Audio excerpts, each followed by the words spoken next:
بسم اللہ الرحمن الرحیم۔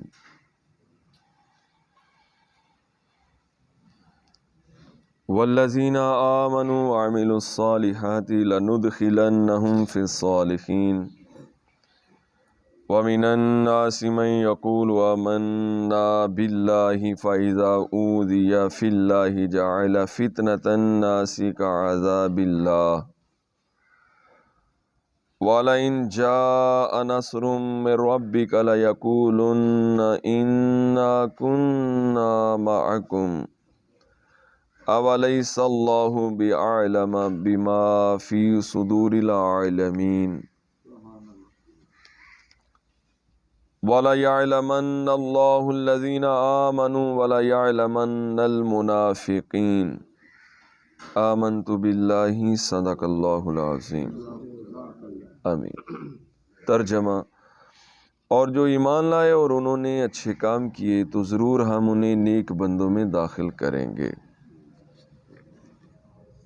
اور لوگوں میں کچھ وہ ہیں جو کہتے ہیں ہم اللہ پر ایمان لائے، پھر جب اللہ کی راہ میں انہیں کوئی تکلیف دی جاتی ہے تو لوگوں کے فتنے کو اللہ کے عذاب کے برابر سمجھتے ہیں، اور اگر تمہارے رب کے پاس سے کوئی مدد آ جائے تو ضرور کہیں گے ہم یقیناً تمہارے ساتھ تھے۔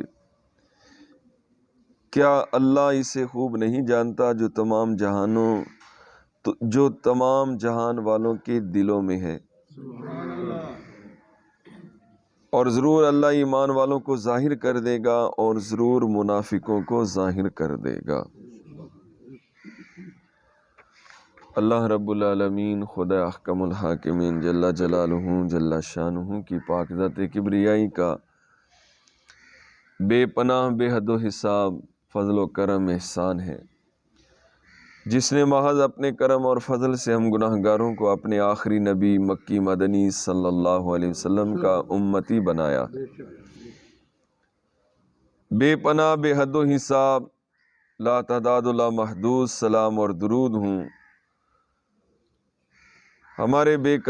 ہمارے غمخوار و مددگار آقا صلی اللہ علیہ وسلم کی پاک ذات پر، جن کا وسیلہ اور صدقہ ہمیں نور ایمان نور معرفت نصیب ہوا ہے۔ اللہ رب العزت ہمارا نور ایمان سدا قائم دائم۔ بعد از حمد و صلات کے بے پناہ شکر گزاری ہے اس بے نیاز خالق و مالک کی جس نے ہمیں پھر نئی زندگی عطا فرمائی، صحت تندرستی عطا فرمائی۔ تندرستی ہزار نعمت ہے، نئی صبح دیکھنا نصیب فرمائی۔ اس نورانی سہانی اور پیاری پیاری صبح کا آغاز اپنے پاک گھر مسجد کی حاضری، سجدہ شکر، نماز فجر، درس قرآن، ذکر خدا و مصطفیٰ صلی اللہ علیہ وسلم سے نصیب کیا ہے۔ اللہ رب العزت ہماری حاضری قبول فرمائے، بے حساب بخشش فرمائے، سدا کے لیے اپنی رضا نصیب کرے۔ ہر صبح اور آخری صبح کا آغاز اس سے بھی بڑھ کر نصیب فرمائے۔ آمین بجاہ النبی الامین صلی اللہ علیہ وسلم۔ صلو علی الحبیب محمد صلی اللہ علیہ وسلم۔ میرے محترم نمازی اسلام بھائیوں اور مکی چینل کے ناظرین، جیسا کہ آپ کو معلوم ہے کہ مسجد صدیقی رضوی بورڈ والی میں روزانہ فجر کی نماز کے بعد تفسیر قرآن، درس قرآن کا سلسلہ جاری و ساری ہے۔ آج توفیق خداوندی سے ہم نے 20واں سپارہ سورہ عنکبوت کی 3 آیات ترجمہ کے ساتھ تلاوت کی اور سنی۔ آئیے دعا سے پہلے مختصراً ان کی تفسیر کو ملاحظہ کرتے ہیں۔ ارشاد باری تعالیٰ ہے والذین آمنوا وعملوا الصالحات، اور جو ایمان لائے اور انہوں نے اچھے کام کیے تو ہم انہیں نیک بندوں کے زمرہ میں داخل کریں گے اور ان کا حشر نیک بندوں کے ساتھ فرمائیں گے۔ اور جس بندے کا حشر اللہ کے نیک بندوں کے ساتھ ہو گیا اس کا بیڑا پار ہو گیا۔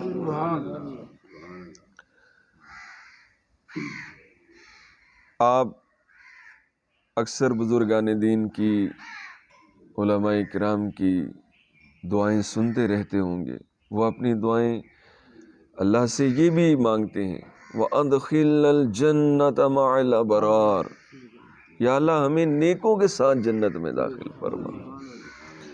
اور اس آیت میں نیک بندوں سے مراد جن کے ساتھ اللہ تعالیٰ ان کا حشر فرمائے گا وہ نبی ہیں، انبیاء اکرام علیہ السلام ہیں۔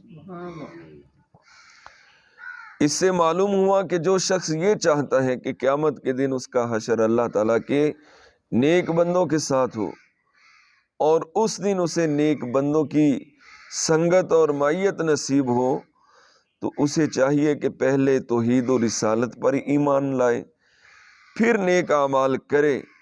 اگر اس نے ایسا کیا تو اللہ تعالیٰ اپنے فضل و کرم سے قیامت کے دن نیک بندوں کے گروہ میں اسے داخل فرما دے۔ اللہ تعالیٰ ہمیں توفیق عطا فرمائے۔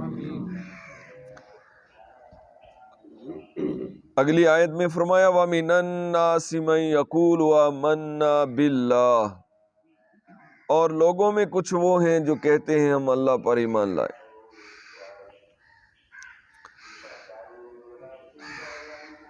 ان لوگوں کا بیان فرمایا جا رہا ہے جو نہ مخلص ایمان والے ہیں اور نہ کھلے کافر ہیں بلکہ منافق ہیں۔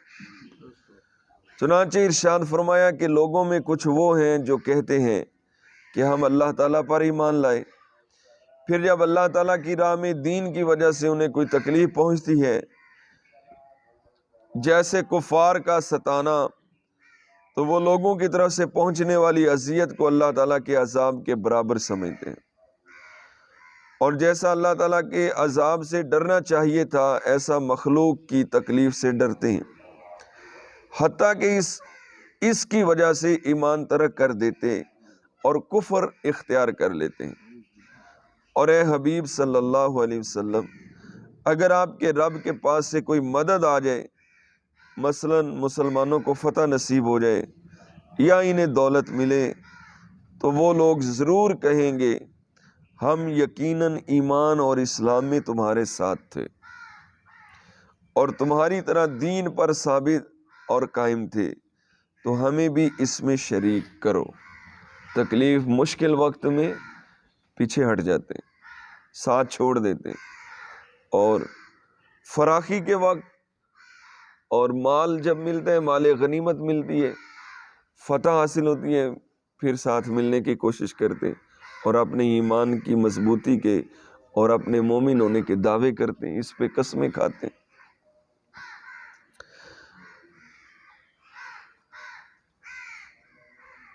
کیا اللہ تعالیٰ اسے خوب نہیں جانتا جو کفر یا ایمان یا تمام جہان والوں کے دلوں میں ہے؟ یعنی اللہ تعالیٰ ان چیزوں سے بھی واقف ہے جو ہمارے دلوں میں ہے۔ کیوں نہیں؟ اللہ تعالیٰ کو لوگوں کے دلوں میں موجود کفر اور ایمان اچھی طرح معلوم ہے، اور وہ ان منافقوں کے نفاق کو بھی جانتا ہے۔ تیسری اور آخری آیت میں فرمایا وَلَا يَعْلَمَنَّ اللَّهُ الَّذِينَ آمَنُوا وَلَا يَعْلَمَنَّ الْمُنَافِقِينَ، اور ضرور اللہ ایمان والوں کو ظاہر کر دے گا اور ضرور منافقوں کو ظاہر کر دے گا۔ ارشاد فرمایا کہ اللہ تعالیٰ ضرور ان لوگوں کو ظاہر کر دے گا جو صدق اور اخلاص کے ساتھ ایمان لائے اور آزمائش و مصیبت میں اپنا ایمان اور اسلام پر ثابت قدم رہے، اور ان لوگوں کو بھی ظاہر کر دے گا جو منافق ہیں اور انہوں نے مصیبت کی وجہ سے اسلام ترک کر دیا، اور دونوں فریقوں کو ان کے اعمال کے مطابق جزا دے گا۔ اس آیت میں ہر مسلمان کے لیے یہ تنبیہ ہے کہ وہ دین کی وجہ سے آنے والی اذیتوں اور تکلیفوں پر صبر کرے اور مصائب و آلام کی وجہ سے سرمایہ آخرت یعنی ایمان کو ہرگز ضائع نہ کرے، بلکہ اپنے ایمان اور اسلام پر قائم رہے اور اپنی اس قیمتی ترین دولت کی بھرپور حفاظت کرے۔ ایسی حالت میں ہر مسلمان کو چاہیے کہ وہ کائنات کے سردار، دو عالم کے تاجدار، حبیب پروردگار، بے کسوں کے مددگار، شفیع روز شمار صلی اللہ علیہ وسلم اور آپ کے صحابہ اکرام علیہم رضوان کو راہ خدا میں آنے والی تکلیفوں اور اہل بیت کے صبر اور ان عظیم ہستیوں کے صبر کو یاد کرے تاکہ دل کی تسلی ہو، تکلیفوں پر صبر کرنا آسان ہو اور ایمان و اسلام پر ثابت قدمی نصیب ہو۔ اللہ اکبر۔ حضور پر نور صلی اللہ علیہ وسلم اور آپ کے مخلص جانثار صحابہ اکرام کو راہ خدا میں آنے والی تکالیف کی جھلک ملاحظہ ہو۔ چنانچہ سیرت کی کتابوں میں مذکور ہے کہ کفار مکہ خاندان بنو ہاشم کے انتقام اور لڑائی بھڑک اٹھنے کے خوف سے حضور پر نور کو قتل تو نہیں کر سکے، لیکن طرح طرح کی تکلیفوں اور اعزار رسانیوں سے آپ پر ظلم و ستم کے پہاڑ توڑنے لگے۔ چنانچہ یہ لوگ حضور اقدس کے کاہن، جادوگر، شاعر اور مجنون ہونے کو ہر کوچہ و بازار میں مشہور کرنے لگے۔ آپ کے پیچھے شریر لڑکوں کا غول لگا دیا جاتا جو راستوں میں آپ پر پھپتیاں کستے، گالیاں دیتے اور دیوانہ کہتے۔ یہ دیوانہ ہے، اس کا شور مچا مچا کر آپ کے اوپر پتھر پھینکتے۔ کبھی کفار مکہ آپ کے راستوں میں کانٹے بچھاتے، کبھی آپ کے مبارک جسم پر گندگی ڈالتے، کبھی آپ کو دھکا دیتے، کبھی آپ کے مقدس اور نازک گردن میں چادر کا پھندا ڈال کر گلا گھونٹنے کی کوشش کرتے۔ جب حضور اکرم قرآن پاک کی تلاوت فرماتے تو یہ کفار قرآن اور قرآن کو لانے والے یعنی جبریل اور قرآن کو نازل فرمانے والے یعنی اللہ تعالی اور آپ کو گالیاں دیتے اور گلی کوچوں میں پہرا بٹھا دیتے تاکہ قرآن کی آواز کسی کے کان میں نہ پڑنے، اور تالیاں پیٹ پیٹ کر اور سیٹیاں بجا بجا کر اس قدر شور و غل مچاتے کہ قرآن کی آواز کسی کو سنائی نہیں دیتی تھی۔ حضور انور جب کہیں کسی عام مجمع میں یا کفار کے میلوں میں قرآن پڑھ کر سناتے یا دعوت ایمان و اسلام کا وعظ فرماتے تو آپ کا چچا ابو لہب آپ کے پیچھے چلا چلا کر کہتا، اے لوگو، یہ میرا بھتیجا جھوٹا ہے، یہ دیوانہ ہو گیا ہے، تم لوگ اس کی کوئی بات نہ سنو۔ ایک مرتبہ حضور سید المرسلین ذو المجاز کے بازار میں دعوت اسلام کا وعظ فرمانے کے لیے تشریف لے گئے اور لوگوں کو کلمہ حق کی دعوت دی تو ابو جہل آپ صلی اللہ علیہ وسلم پر دھول اڑاتا جاتا تھا اور کہتا تھا کہ اے لوگو، اس کے فریب میں مت آنا، یہ چاہتا ہے کہ تم لوگ لات اور عزا کی عبادت چھوڑ دو۔